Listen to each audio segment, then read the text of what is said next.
When I was 18 years old, my parents handed me a crumpled $20 bill in the pouring rain and told me my sister deserved the future. Not me. No whisper. No hesitation. Just a verdict delivered on our front porch. While thunder rolled overhead, my father's voice was steel. My mother's hand was ice cold, and the door clicked shut behind me, like the world had decided I wasn't worth keeping. I stood there, soaked to the bone, one battered suitcase at my feet, watching the porch light flicker and die above me. 5 years later, that same light would flicker again. Only this time, I was the one behind the desk, and my sister was the one asking for a chance.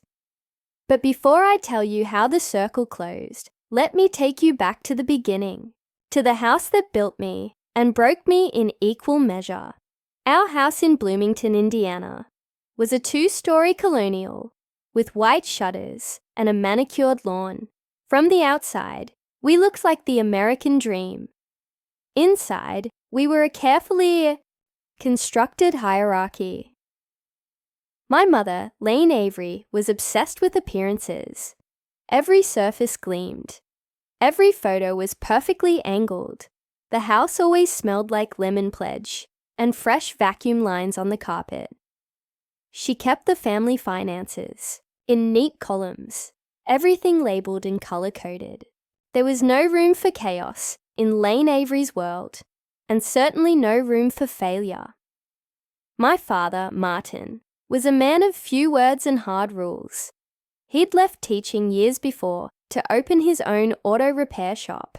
He worked with his hands and believed that sweat was proof of worth. If you're not working, you're wasting, he'd say, grease under his fingernails, eyes always fixed on the next problem to solve. And then there was Laia, my sister, 2 years older than me, beautiful in that effortless way some people are, long dark hair that never frizzed, a smile that could disarm anyone.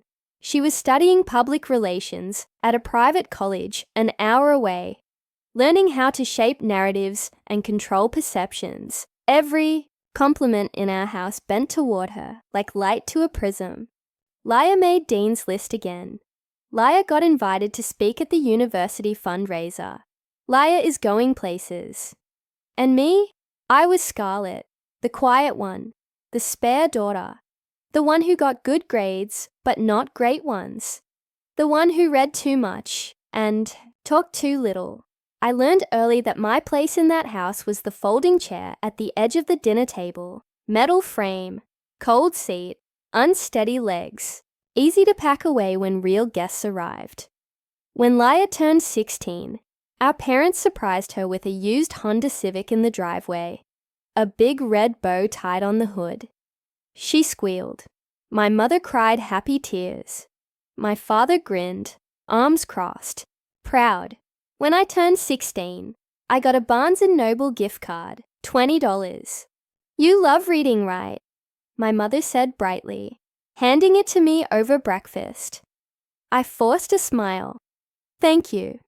The word burned in my throat, but I swallowed it down like I always did. I told myself it didn't matter. That love wasn't measured in gifts, that I just had to work harder, be better, prove myself. So I did. I worked after school at a tutoring center, helping kids with math and science. I fixed broken electronics for neighbors, old radios, DVD players, anything with a circuit, board. I saved every dollar. I wasn't just working for spending money. I was working for my future, because deep down, I believed that if I could just get into college, if I could just make something of myself, they'd finally see me, really see me. The day the envelope came, everything changed. It was a Tuesday in late March. I remember because it was trash day, and the cans were still out on the curb when the mail truck pulled up. I was home alone, finishing homework at the kitchen table, when I heard the mailbox clang shut. I walked outside in my socks, the driveway cold and damp, and pulled out a stack of bills and catalogs. And there at the bottom was a large envelope with a blue university seal. Indiana State University. My hands shook as I tore it open. Dear Scarlett Avery, congratulations. I didn't read the rest. I just stood there, staring at that one word. Congratulations. I'd done it. I'd gotten in. And they were offering me a partial scholarship. Enough to cover tuition if I could handle room and board on my own. For the first time in my life, I felt like I mattered. That evening, I waited until everyone was home. Leah was visiting for the weekend. My parents were in the living room, my father reading the newspaper, my mother sorting bills at the coffee table. I walked in, holding the letter like a flag. I got in, I said, my voice trembling with excitement. Indiana State. They gave me a scholarship. My father glanced up briefly, then back down at his paper. My mother kept sorting. Leah looked up from her phone, mildly interested. It's not a full ride, I continued, my excitement faltering. But I've saved almost $3,000. And I can get loans for the rest. I can do this. The room was so quiet, I could hear the clock ticking on the wall. Finally, my father spoke. We can't pay for 2 tuitions, Scarlett. His voice was flat, matter of fact, like he was telling me the weather. My mother sighed, setting down a stack of envelopes. Leah's pre-law program is already expensive. You'll have to be realistic. Realistic. That word hit me like a slap. I am being realistic, I said, my voice rising. I've worked for this. I've saved. I can cover the rest. Then cover all of it, my father interrupted, folding his newspaper with a sharp crack. You're 18 now, Scarlett. It's time to be independent. I stared at him, unable to process what I was hearing. I just need help with housing, I said quietly. Just the first semester. I can work while I'm there. We don't have it, my mother said, not looking at me. We've already stretched ourselves thin for your sister. I turned to Leah, desperate. She shrugged. You're kind of overreacting, Scar. That word, overreacting, was the match that lit the fuse. Overreacting? I repeated, my voice shaking. I've never asked you for anything. I've worked for everything I have.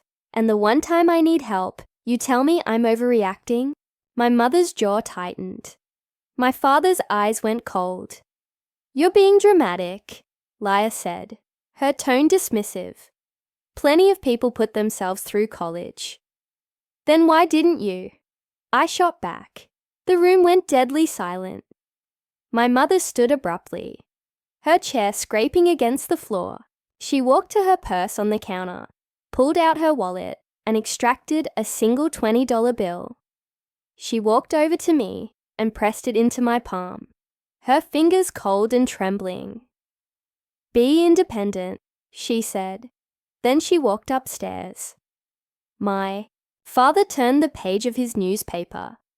Leah went back to scrolling on her phone, and I stood there, holding that $20 bill, feeling like I'd just been erased. I packed that night 1 suitcase, a backpack, my acceptance letter folded carefully into my jacket pocket, along with the $20 bill. I took my notebooks, a few changes of clothes, the photo of my grandmother I kept on my nightstand, and the necklace she'd given me before she died, a small silver locket with her initials engraved on the back. I didn't take anything they'd given me, not the gift cards, not the hand-me-down furniture in my room, nothing. When I zipped the suitcase shut, I felt hollow, empty, but also strangely free. I walked downstairs just after midnight. The house was dark and silent. As I reached for the front door, I saw her. Leah. She was standing at the top of the stairs in her pajamas, arms crossed, watching me. We locked eyes for a long moment. I waited for her to say something, to stop me, to apologize. She didn't. She just turned and walked back to her room, closing the door softly behind her. I stepped out into the rain. The porch light flickered once, then went out completely, plunging me into darkness. I stood there for a moment, letting the rain soak through my jacket, feeling the weight of the suitcase in my hand. Then I started walking. The first night on the streets taught me things no classroom ever could. I learned that bus stop benches are made of metal that holds the cold like a grudge.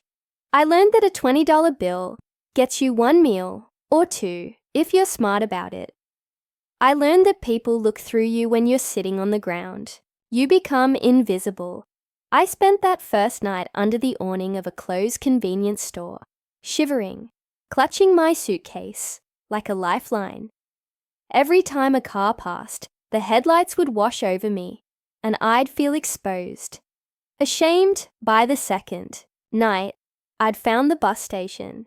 It was warmer there, and security didn't kick you out as long as you looked like you were waiting for a ride.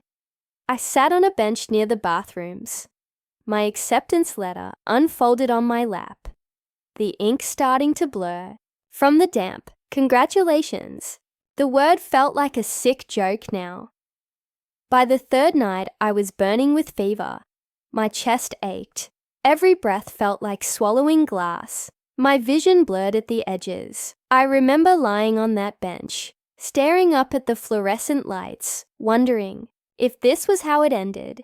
18 years old, homeless, forgotten. Then I heard a voice. Hey kid, you okay? I blinked, trying to focus. A man was crouching beside me, concern etched into his weathered face.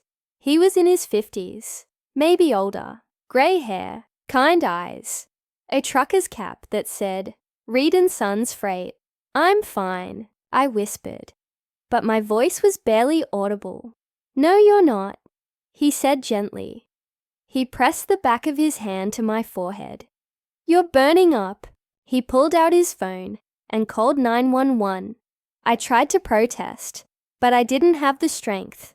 The man, his name was David Reed, I'd learn later, stayed with me until the ambulance arrived. He even rode with me to the hospital. You got family? The paramedic asked. I shook my head. David squeezed my hand. She does now. I woke up in a hospital bed. 2 days later. The lights were too bright. The room smelled like antiseptic and something metallic. A nurse was checking my IV. She smiled when she saw me awake. Welcome back, she said. You had pneumonia. Pretty serious case. You're lucky that man found you. I tried to speak, but my throat was raw. She handed me a cup of water. He left something for you. On the bedside table was a styrofoam cup of orange juice and a $20 bill tucked underneath it. There was a note scribbled on a napkin. For when you get out, you're tougher than you think. David. I held that note and cried for the first time since leaving home. Not because I was sad, but because a stranger had shown me more kindness in one night than my family had in 18 years. They discharged me 3 days later with a bottle of antibiotics and a pamphlet for Haven House, a women's shelter on the east side of town. The building sat between a laundromat and a pawn shop, its paint peeling, the sign flickering in the evening light, but inside, it was warm. The woman who ran it, Ruth Nolan, was in her 60s, with silver hair and sharp eyes that seemed to see straight through you. You get one bed, one locker, and one chance to rebuild, she said, leading me to a small room with 6 bunk beds. We don't ask where you came from. We only care where you're going. I nodded, too exhausted to speak. That night, lying in a narrow bunk with a scratchy blanket pulled up to my chin, I made myself a promise. I would survive this, and I would make them regret ever letting me go. The next morning, I started looking for work. Ruth had a bulletin board near the kitchen, covered in job postings, most of them handwritten on index cards. One caught my eye. Help wanted. Alvarez's Diner. 5th and Pine. Ask for Elena. It was only 3 blocks away.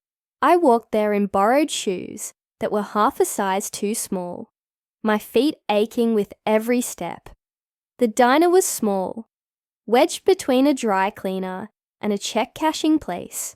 The windows were fogged with steam, and the smell of coffee and bacon grease hit me the moment I walked in. Behind the counter stood a woman in her 40s, sleeves rolled up, hair pulled back in a messy bun. She was wiping down the espresso machine with the kind of efficiency that comes from years of repetition. She glanced up when the bell over the door chimed. "We're not hiring," she said, without missing a beat.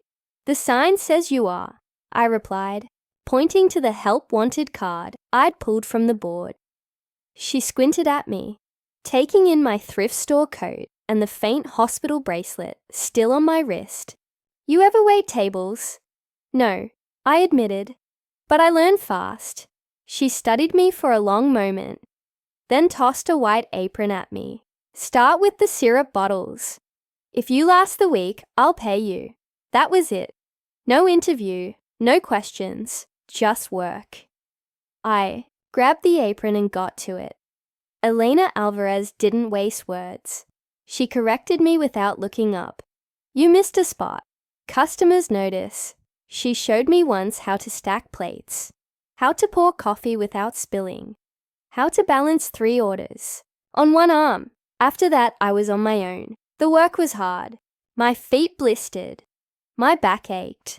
But for the first time in weeks, I felt like I had a purpose. Every morning, I'd arrive early and start prepping, refilling napkin dispensers, organizing condiments, wiping down menus. I noticed patterns. Rush hour was between 7 and 9 a.m. The coffee machine needed desk scaling every Thursday. The delivery truck was always late on Mondays. I started keeping a notebook in my apron pocket, jotting down observations. Table 4 always orders decaf, but gets regular by mistake. Milk delivery is short every other week. Dish soap runs out faster than paper towels. One morning, I reorganized the storage room, grouping supplies by frequency of use and labeling everything. Elena found me there an hour after closing, standing on a stepladder, marker in hand. She didn't say anything. She just looked around, nodded once, and left. The next day, she handed me an envelope with my first week's pay. "You've got a head for systems," she said. "Don't waste it here." I didn't know what she meant at the time, but I kept that notebook. 3 months in, I met Ben Carter. He was the delivery driver for the diner's main supplier. A guy in his 30s with an easy smile and a truck that looked like it had seen better days. He was late again, as usual, hauling crates of eggs and flour through the back door. "Sorry," he said, grinning sheepishly. "Traffic." I helped him unload, sorting perishables up front, dry goods in back. He watched me work, impressed. "You always organize like that? Makes it easier to find things later," I said. He laughed. "You've got a brain for logistics. Ever thought about supply chain work?" I shrugged. "I'm just trying to survive." "Survival's the first step," he said. "Building's the second." That conversation stuck with me. By month 4, I'd rewritten the diner's entire inventory system. I tracked deliveries, identified waste, and optimized the weekly order schedule. Elena let me handle the suppliers directly. When Ben's truck broke down one week, I rerouted the deliveries through 2 other vendors, ensuring nothing was late. "You just saved me 3 days of headaches," he said when he found out. Happy to help, he leaned against the counter, thoughtful. "You know, my company's hiring. Everline Freight. We need someone in logistics coordination." I blinked. "I don't have a degree." "Neither did I when I started," he said. "But you've got something better. Instinct." He handed me a flyer. That night, I stared at it for hours. Could I really do this? Could Someone like me, no degree, no connections, no safety net, actually build something? I thought about the $20 bill, still tucked in my notebook, and I decided to try. The interview at Everline Freight was the most terrifying hour of my life. I sat across from Tom Whitaker, the operations manager, in a cramped office that smelled like old coffee. He glanced at my resume, barely a page long. No degree, he said. No, I admitted. No formal experience in logistics. Just what I've learned on the job. He leaned back. So why should I hire you? I took a breath. Because I see problems before they happen, I said. I don't just put out fires. I design systems so the fires don't start. He raised an eyebrow. I pulled out my notebook and showed him my diner inventory sheets, delivery schedules, waste reduction logs. He studied them in silence. Then he closed the notebook and slid it back to me. When can you start? That job changed. Everything at Everline. I learned the language of freight. Routes, load capacities, delivery windows, cost optimization. I worked 60-hour weeks, took night classes in business management, and absorbed everything I could. Within a year, I was managing 3 regional accounts. Within 2, I was running the entire Midwest division, and by the time I turned 23, I'd saved enough to take the biggest risk of my life. I quit, and I started my own company.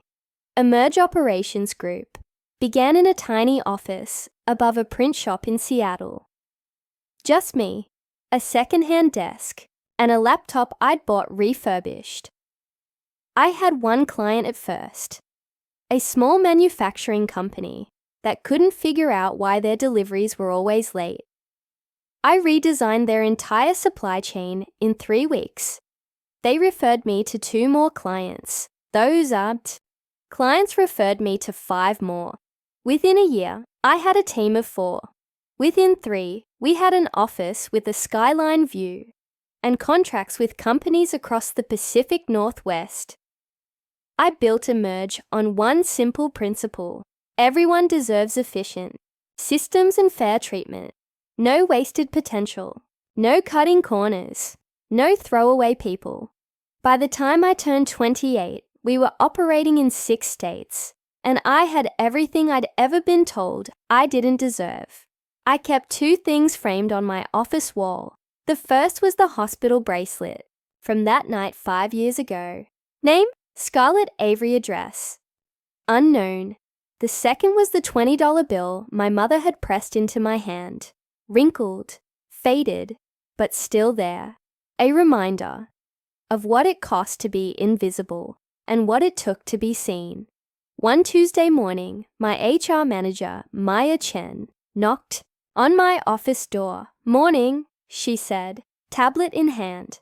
I've got a strong candidate for the operations coordinator position. 3 years in PR and logistics. Great references. Good, I said, barely looking up from my laptop. Send me the resume. Already did. She paused. Her name's Leah Avery. I froze. My hands stilled on the keyboard. For a moment, I couldn't breathe. Scarlett? Maya asked, concerned. I blinked, forcing my voice steady. Schedule her for Thursday. Maya hesitated. You okay? I'm fine, I said. Just let me know when she's here. When the door closed, I sat back in my chair and stared at the $20 bill on the wall. 5 years. 5 years since I'd seen her face. And now she was coming here to ask me for a job. Thursday arrived with heavy rain. I came in early, straightened the files on my desk, adjusted the frames on the wall. But when Maya knocked at 9 a.m. and said, "She's here," my heart slammed against my ribs. Send her in. The door opened, and there she was. Leah. She looked the same, a little older maybe. Her hair was shorter, styled in soft waves. She wore a navy, blazer and heels that clicked confidently against the floor. She smiled politely. "Good morning." "Morning," I said. "Please have a seat." She sat, crossing her legs, her posture perfect. Maya did the formal introduction, unaware of the earthquake happening in the room. "This is Scarlett Avery, founder and CEO of Emerge Operations Group." Laya's smile faltered, just for a second, but I saw it.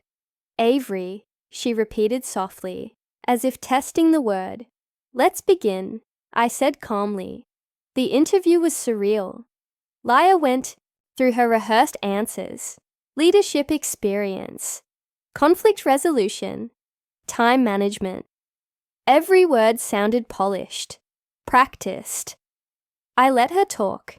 Then I leaned forward. "Tell me about a time you had to make a difficult decision that affected someone else." She hesitated. "Well, in my last role, I had to mediate a staffing issue. I had to make sure resources were allocated fairly." "Fairly," I echoed. "Interesting word. How do you define fairness?" "Making sure everyone has equal access to opportunities." "Everyone." "Yes." Her eyes drifted past me, landing on the wall behind my desk. I watched her face change. The hospital bracelet, the $20 bill, recognition dawned like a slow-motion crash. Her breath caught. "Scarlett," she whispered. I didn't move.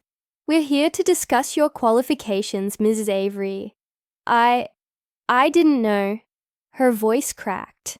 "I didn't know you were alive?" I finished quietly. "I am." Tears welled in her eyes. "We thought, Mom said you probably what?" I asked, my tone even. "Gave up, disappeared, died." She flinched. "I survived," I said. "No thanks to any of you." Her hands trembled as she set down her folder. "I didn't know it would be like this," she said, her voice breaking. "I didn't know that you didn't stop them," I said. She looked down.